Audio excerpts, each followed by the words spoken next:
My friend, welcome back to my channel. আশা করি তোমরা সবাই ভালো আছো, আমিও ভালো আছি। আমি Jhuma, happy life with Jhuma চ্যানেলে তোমাদের সবাইকে ওয়েলকাম।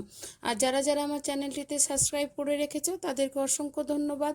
আর যারা এখনও চ্যানেলটি সাবস্ক্রাইব করোনি প্লিজ সাবস্ক্রাইব করে দিয়েছো আমার নতুন নতুন সুন্দর সুন্দর ভিডিওগুলি পাওয়ার জন্য। তোমরা এই চ্যানেলটিতে অবশ্যই আবার ফিরে এসো।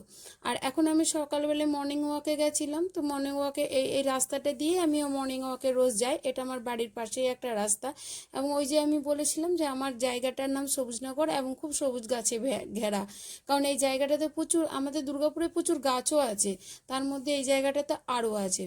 তো আমি এই সকালবেলায় এই সিনারিটা একটু ক্যাপচার করলাম তোমাদের জন্য। আর এই যে ফ্ল্যাটটি দেখাচ্ছি দূরে, এই ফ্ল্যাটটিতে আমি থাকি। আর সকালবেলায় মর্নিং ওয়াক করাটা আমাদের পক্ষে খুবই ইম্পর্টেন্ট, কারণ আমাদের যত বয়স এগিয়ে যাবে ততই আমাদের শরীরের চর্চার জন্য আমাদেরকে জন্য আরও কেয়ারে থাকতে হবে, কারণ এরপরই আমাদেরকে একটু সতর্ক থাকা দরকার। আর মানে এই যে মর্নিং ওয়াক শুধু যে আমাদের শরীরকে সুন্দর রাখে তা না, আমাদের মাইন্ডকেও খুব ভালো হেলদি রাখে। তাই আমাদের সমস্ত নেগেটিভ এনার্জিগুলো দূর হয়ে যায়, পজিটিভ এনার্জিগুলোও চলে আসে। আর আমি আজকে ব্লগটি শুরু করেছিলাম বিকেলবেলা থেকে, আর এইমাত্র আমার এক দিদি আমাকে এই ঘুগনি আর লুচি রাতের ডিনার দিয়ে গেল। তো আমি ভাবলাম রোজ তো তোমাদের সঙ্গে সকালটা শেয়ার করি, আজকে একটু বিকালটা না হয় শেয়ার করা হোক। তো এই যে আমার দিদি গেছি, ও মানে বাবার বাড়ি গেছিলো, সেখান থেকে তাল নিয়ে এসেছিলো। সেই তাল লুচি আর তাল ঘুগনি, ঘুগনি আর তাল লুচি আমার জন্য পাঠিয়ে দিয়েছিল। মানে আমাদের রাতে ডিনার বলেই দিয়েছিল যে আগের দিন যে রাতে ডিনারে কিছু করবি না, কিন্তু আমার ছেলে তো বলতো ওই তাল লুচি তো খাবেই না, যদি বা তুল লুচি খেত। তো তার জন্য আবার রুটি তো আমাকে বানাতেই হবে। আর লুচির সাথে বেগুন ভাজা খেতে আমার কিন্তু খুব প্রিয় লাগে, তাই আমি 2 পিস বেগুন ভেজেও নিলাম। এই বেশি আর ভাজিনি, 2 পিস ভেজে মানে 4 পিস ভেজে নিয়েছিলাম।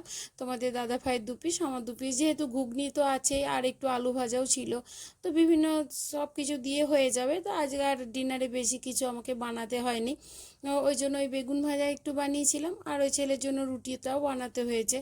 তো আর বেশি মানে বেশি বানালে তো নষ্ট হবে, আর রাতের দিকে না অতটা কেউ খেতে চায় না। মানে হালকা খাবারটা ভালো, সেটাও ঠিক। আর তাছাড়া বেশি খেলে ওই পেট ভার হয়ে যাবে, এটার জন্য কেউ কিছু খেতে চায় না। আর আমি এখন ওই যে দুপুরে যে বাসনগুলো খাওয়া দাওয়ার পর ধুয়ে রাখা হয়েছিল, আমি এখানে প্রথমে এই ঝুড়িটাতেই জল শোকাতে দিই, তারপর শুকিয়ে গেলে ভেতরে ভরি। কারণ ওই ভিজাগুলো যদি ভেতরে ভরিয়ে দেওয়া হয় তাহলে কি হবে, আমাদের যে বিভিন্ন ওই কিচেন ক্যাবিনেটের জিনিসগুলো আছে সেগুলো নষ্ট হয়ে যাবে, সেগুলোতে মরচে ধরে যেতে পারে, বা যেগুলো প্লাই সেগুলো নষ্ট হয়ে যেতে পারে। ওই জন্য আমি জিনিসগুলো যতক্ষণ না না শুকিয়ে যায় ঝুড়িতে রেখে দিই, তারপর শুকিয়ে গেলে জায়গায় জায়গায় রেখে দিই। তো এখন আমি বাসনগুলো রেখেও দিলাম। আশা করি তোমরাও সবাই তাই করো, কারণ ওই একটা ভিজা বাসনটা একটা স্যাঁতস্যাঁতে গন্ধও হয়ে যাবে, সেই জন্য গুছিয়ে নিলাম। আর এই সকালবেলা আর বিকালবেলা দুবেলা নিয়ম করে সংসারে কাজ আমাদের কপালে কিন্তু লেখাই আছে, আর করতেই হবে। সংসারটাকে যদি গুছিয়ে রাখতে হয় তাহলে কিন্তু আর এগুলো আমাদেরকে সুন্দরভাবে গুছিয়ে রাখতেও হবে। কিন্তু কখনো কখনো হয়তো বিরক্তি লেগে যায়, একঘেয়েমি, একই কাজ, একই রকম কাজ, কখনো কখনো হয়তো একটু বিরক্তি লাগে। তখন একটু আমি তো তখন মাঝে মাঝে সব কাজ ছেড়ে একটু নিজেকে নিয়ে রিল্যাক্সে থেকে যাই। মাঝে মাঝে আমাদের একটু অগোছালো থাকাও ঠিক। সব সময় পরিপাটি করে গুছাতে গিয়ে যখন মানে কেমন যেমন নিজেকে হারিয়ে ফেলবো, সেই জিনিসটা আমি একদম পছন্দ করি না। কাজ তো করবোই নিশ্চয়ই, সংসারটা দেখবো, তার মাঝে মাঝে নিজেকেও একবার দেখবো। যখন কাজে মন লাগে না, আমি সমস্ত কিছু ওইভাবে রেখে নিজেকে একটু রিল্যাক্স করি।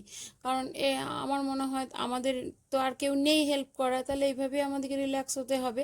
আর আমি এখন এই জলের বোতলগুলো ভরে নিলাম। আমি এই দুবারই জলের বোতলগুলো ভরি, একবার সকালে আর একবার বিকালে, কারণ আমার অ্যাকোয়াগার্ডে স্টোরেজ সিস্টেম নয়, স্টোরেজ নয় বলে জল থাকবে না। এবার কারেন্ট চলে গেলে ডিজি হয়তো আছে, কিন্তু তবুও কারেন্টে আমাদের এই অ্যাকোয়াগার্ডের ডিজিতে অ্যাকোয়াগার্ডের মানে লাইনটা নেই, তাহলে অন্য কোথাও থেকে প্লাগ লাগিয়ে তারপর অনেক ঝামেলা। ওই জন্য আমি আর ঝামেলা করি না, ওই দুবেলা জলগুলোকে একটু ভরে তারপর রেখে দিই। আর এই যে আমার বেগুন ভাজাটাও এখন হয়ে গেছে কমপ্লিট। এবার আমি রুটিটাও করে নেবো, কারণ করে নিয়ে একবার যদি বসে দিই না, তাহলে খুব বিরক্ত লাগে আবার এসে বানাতে।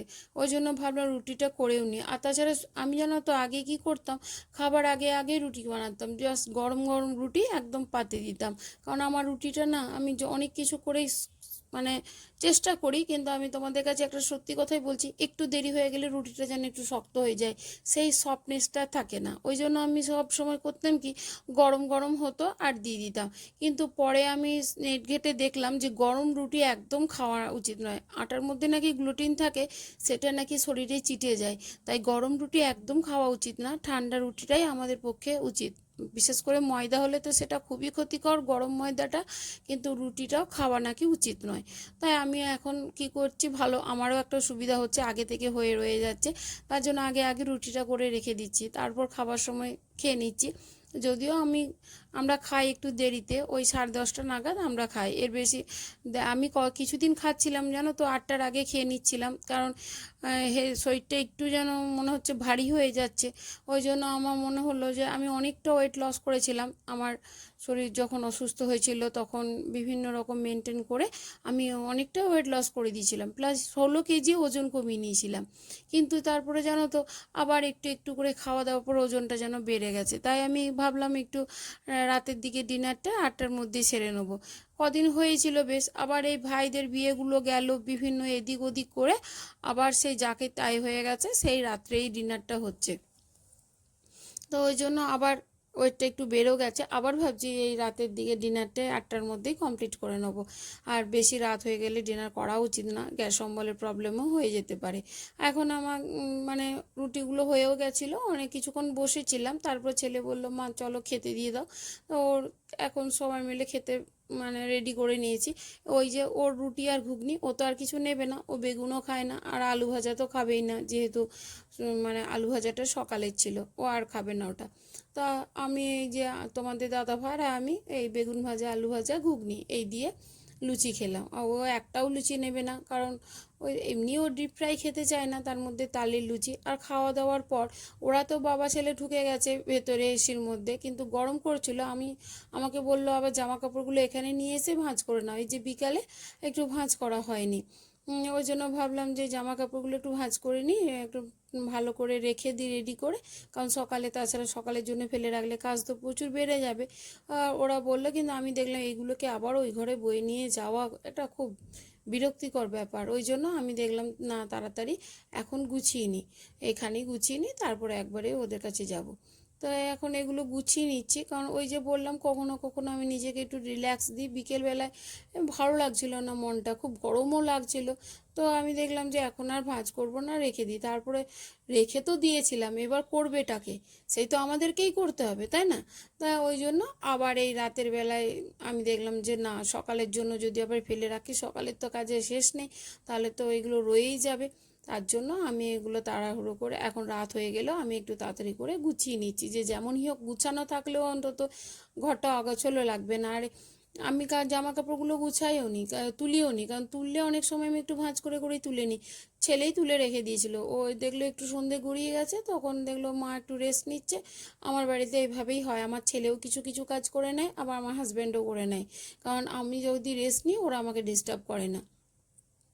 তো ছেলে দেখেছে যে মা রেস্ট নিচ্ছে, ও গুছিয়ে কি করেছে, এই সোফার মধ্যেই রেখে দিয়েছে।